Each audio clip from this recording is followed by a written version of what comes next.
Assalamualaikum warahmatullahi wabarakatuh. Di sini saya akan menjelaskan tentang lembaga dan keuangan untuk memenuhi syarat mengikuti ujian akhir semester. Nomor 1, pentingnya dana pensiun bagi karyawan. Bagi pemberi kerja, tujuan atau manfaat penyelenggaraan dana pensiun bagi karyawan adalah sebagai berikut. Yang pertama, memberikan penghargaan kepada para karyawan yang telah mengabdi di perusahaan tersebut. Terus yang kedua, agar di masa usia pensiun karyawan tersebut tetap dapat menikmati hasil yang diperoleh setelah bekerja di perusahaan tersebut. Yang ketiga, memberikan rasa aman dari segi batinialis sehingga dapat menurunkan over karyawan. Yang keempat, meningkatkan kompetensi karyawan dalam melaksanakan tugas sehari-hari. Dan yang kelima, meningkatkan citra perusahaan di mata masyarakat dan pemerintah. Yang kedua, penyelenggaraan dana pensiun akan menimbulkan akumulasi dana yang berasal dari iuran peserta program. Sebelum dana tersebut diakumulasikan atau digunakan untuk membayar manfaat pensiun peserta program. Nah, pengelolaan pensiun dapat mengelola dana tersebut dengan menempatkannya dalam investasi. Yang ketiga, fungsi asuransi. Nah, fungsi yang pertama, fungsi bermanfaat bagi peserta yang sebelum memasuki usia pensiun mengalami cacat atau meninggal dunia. Nah, ahli waris dari peserta itu diberikan uang pertanggungjawaban atas beban bersama dari dana pensiun. Misalnya, kamu bekerja mengalami kecelakaan nih di usia 40 tahun. Nah, yang mengakibatkan cacat. Nah, dana pensiun akan diberikan uang pertanggungjawaban ke kamu. Seperti itu. Nah, terus yang kedua, fungsi dari pensiun ini adalah yang menjawab kekhawatiran pekerja ketika mencapai usia pensiun. Peserta yang mengikuti program dari dana pensiun akan diberikan iuran baik pribadi dan memberikan kerja. Nah, seluruh himpunan uang iuran tersebut dan hasil pengelolaannya akan dibayarkan kepada pensiun sejak bulan pertama masa pensiun hingga pensiun wafat. Bahkan untuk pensiunan PNS setelah wafat pun istri atau suami yang ditinggalkan juga masih mendapatkan fungsi dari ketiga asuransi ini. Yang keempat, dana pensiun lembaga keuangan adalah dana pensiun yang dibentuk oleh lembaga keuangan, yaitu bank atau asuransi. Nah, pembentukan ini dilakukan untuk program pensiun iuran pasti PPIP, dalam kurung PPIP. Dana yang terkumpul akan terpisah dari dana pensiun bank atau perusahaan asuransi. Seperti itu. Yang nomor 5, adapun langkah-langkah menggadaikan barang di pegadaian untuk nasabah dengan jenis barang gadai baru dapat diurutkan sebagai berikut.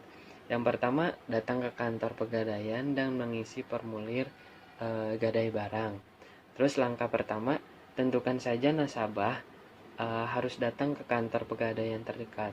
Nasabah akan disambut oleh petugas keamanan kantor pegadaian yang tak hanya menyapa tetapi juga menanyakan kepentingan nasabah bagi nasabah lama dengan kepentingan untuk menebus atau mencicil. Nah, atau memperpanjang jangka waktu panjang atau memberikan nomor antrian. Sementara bagi nasabah yang ingin mengajukan pinjaman baru, maka akan langsung dipersilakan untuk masuk dan mengisi form gadai barang yang sudah disediakan. Nah, istilah formulir barang gadai sesuai dengan data yang diminta berupa data diri seperti nama, alamat lengkap, nomor identitas, KTP, tujuan untuk menggadaikan barangnya. Nah, terus jenis barang yang digadai, dan nilai pinjaman yang diinginkan. Jangan lupa untuk membubuhkan tanda tangan pada formulir tersebut. Terus yang kedua, menanyakan formulir gadai barang yang kartu identitas berserta barang gadai pada loket atau petugas yang menaksir barang gadai. Jika telah usai mengisi formulir barang gadai, selanjutnya nasabah langsung menyerahkan pada petugas yang bekerja atau menjaga di loket penaksiran barang gadai. Maka pula salinan KTP dan barang yang akan digadaikan, petugas terkait akan menaksir nilai barang gadai yang nantinya akan berpengaruh pada nilai pinjaman maksimal yang bisa diperoleh nasabah. Nah, proses penaksiran barang gadai itu tidak berlangsung lama. Setelah proses penaksiran barang gadai usai, nasabah akan dipanggil dan diinformasikan tentang nilai pinjamannya maksimal yang bisa disetujui. Jika nasabah setuju, proses akan berlanjut pada pembuatan surat bukti kredit. Nomor 7, untuk melakukan kegiatan leasing pasti melibatkan 4 pihak yang berkepentingan, yaitu lessor, lessee, supplier, dan bank atau kreditor. Yang ke-8 yaitu kelebihan leasing.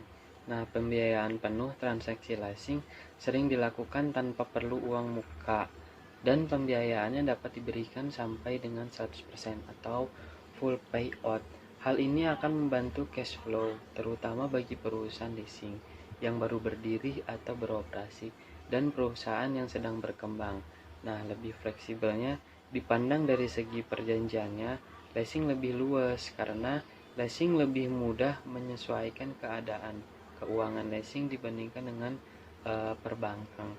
Pembiayaan sewa guna usaha payment lease secara berskala akan ditetapkan berdasarkan pendapatannya yang dihasilkan leasing, sehingga pengaturan pembiayaan sewa guna usaha secara berskala dapat disesuaikan dengan pendapatan yang dihasilkan oleh aktiva yang akan dirilis. Nomor 9, selain penting dalam jangka pendek, asuransi juga penting bagi aset Anda dalam jangka panjang. Asuransi dapat melindungi Anda dari biaya seperti kecelakaan, kematian, dan kesehatan. Nah, asuransi jangka panjang ini sangat penting agar Anda terbebas dari kekhawatiran tabungan selama ini dalam memberikan kenyamanan bagi Anda dan keluarga dalam beraktivitas sehari-hari. Nah, AXA Mandiri menyediakan beragam pilihan produk asuransi yang dapat melindungi Anda dari risiko kerugian finansial apabila terjadi musibah tak terduga. Gitu. Yang terakhir, asumsi kerugian.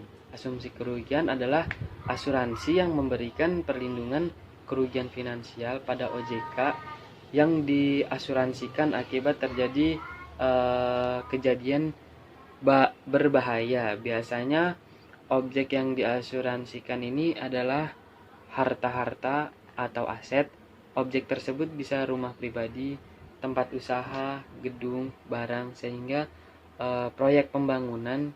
Sebagai contoh sederhana, kamu punya harta benda, aset tertentu. Nah, itu bisa saja harta benda atau aset yang kamu miliki rusak atau hilang. Nah, itu bisa diasuransikan. Jadi tidak khawatir bila ada musibah seperti gempa bumi, kebakaran, atau banjir, itu dijamin akan ada lagi jika diasuransikan, gitu maksudnya.